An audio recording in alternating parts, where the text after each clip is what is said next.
Thank you for watching Scary Bear Attacks. If you like this episode, please remember to hit the like button and leave a comment or two, then subscribe and click on the bell to receive notifications of whenever we release new videos. Also, please remember to share them to your social media. Welcome back to Scary Bear Attacks. Today's episode takes us deep into the rugged wilderness of British Columbia, Canada, specifically the popular Panorama Mountain Resort. Nestled amid soaring peaks and sprawling alpine meadows, this resort is famed for its exhilarating mountain biking trails and stunning vistas. The region's dramatic geography features a mix of steep forested slopes, rocky outcroppings, and glacial valleys carved by ancient ice. Its climate is characterized by cool, brisk summers that allow only a short window for outdoor recreation, and long, snowy winters that transform the landscape into a quiet, white wilderness. The flora in this area is as diverse as its terrain. Towering trees provide the backbone of the forest ecosystem. Common species include lodgepole pine, Engelmann spruce, and subalpine fir. With their soft needles and graceful forms, these trees thrive in the cooler, moist microclimates found in the valleys and ridges. Beneath the canopy, a variety of shrubs thrive in the understory, providing both habitat and food for many species. In this region, you may encounter salal, thimbleberry, and kinnikinick.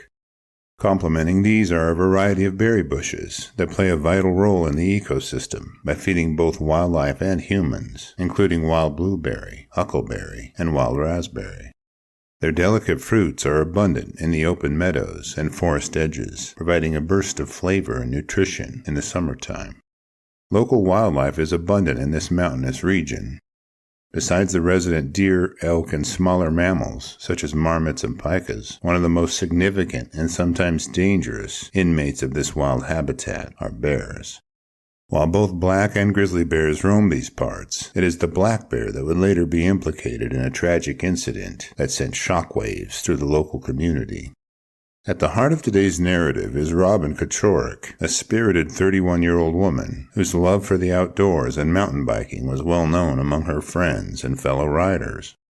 On July 20th, 2007, Robin set out to explore the trails at Panorama Mountain Resort, an area renowned for its challenging terrain and breathtaking scenery. Separated from her group during a solo segment of her ride, she was reported missing later that day. Robin's passion for adventure was matched only by her respect for nature. Described by acquaintances as resourceful and courageous, she often took on the most challenging trails, testing both her physical limitations and her deep connection with the wilderness. Although details regarding whether Robin carried any bear deterrents remain unclear, reports suggest that on that fateful day, she was riding unaccompanied, with no immediate backup from either a riding partner or a canine companion. The isolation and unpredictability of mountain trails in bear country, however, would soon reveal a grim reality. On the morning of July 20, 2007, Robin Kochorek was seen by fellow riders navigating one of the less traveled mountain biking trails at Panorama Mountain Resort. The trail, flanked by stands of lodgepole pine and Engelmann spruce, wound its way through dense forests and open clearings where sunlight danced across the rugged terrain. Amid the natural beauty of wild blueberries, huckleberries, and wild raspberries dotting the undergrowth, Robin was enjoying what she loved most, an adventurous ride through nature's playground. However, as the day unfolded, Robin became separated from her friends. In the quiet isolation of a remote stretch of the trail, the serene environment shifted ominously. Unbeknownst to her, a resident black bear, one of the region's native and typically elusive inhabitants, had also been navigating the area.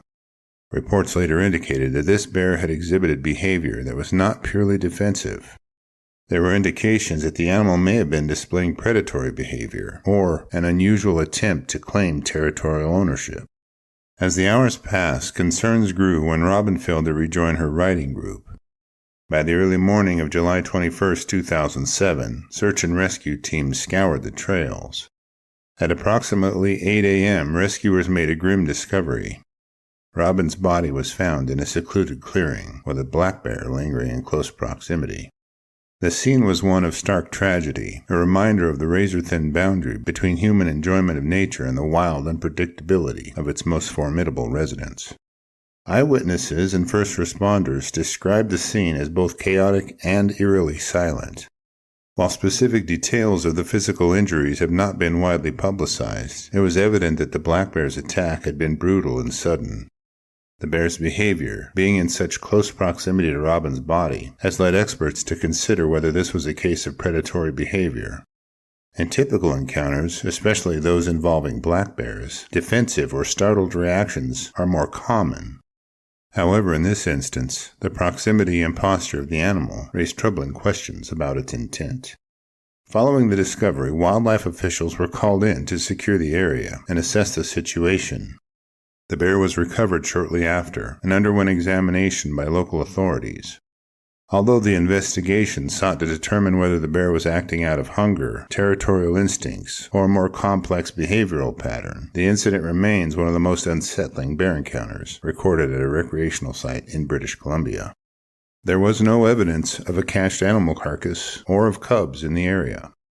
Speaking of cubs, our Cub Tier membership on Patreon, linked below, will give you ad-free early access to our episodes, and the $3 per month goes a long way in helping me continue to produce educational and entertaining content like this.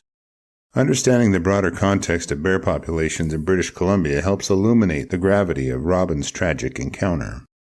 British Columbia is a vast province, covering approximately 364,764 square miles, and is home to diverse and robust wildlife populations. The province hosts an estimated tens of thousands of black bears, with numbers varying by region. In areas frequented by outdoor enthusiasts, such as the vicinity of Panorama Mountain Resort, bear densities can be relatively high. In certain forested and alpine zones, there can be as many as one bear per square kilometer, though overall densities tend to be lower in rugged, less accessible terrains. While black bear attacks on humans are rare in British Columbia, compared to other regions in North America, the incidents that do occur are taken very seriously by wildlife officials. Fatal encounters are even more uncommon, which underscores the shock felt by the local community when Robin's case came to light. In the decades leading up to 2007, only a handful of fatal black bear incidents had been recorded in the province, a statistic that emphasizes both the natural wariness these animals exhibit and the typically cautious behavior of humans in bear habitats. Black bears play an important role in their ecosystem by helping control populations of small mammals and dispersing seeds. However, the overlap between expanding recreational use of natural areas and bear habitats has led to increased interactions. Efforts to monitor these populations and educate the public are ongoing, yet incidents like this one highlight the inherent risks when humans enter the heart of bear country. These statistics provide essential context for understanding not only the rarity of such an event, but also the increasing challenges faced by both wildlife management authorities and outdoor enthusiasts in balancing safety and natural coexistence. After reviewing the facts surrounding this attack, I'm left with a few questions for you. Given that Robin became separated from her group while mountain biking, a situation that increases vulnerability, would a stricter buddy system or additional safety protocols on recreational trails have minimized the risk?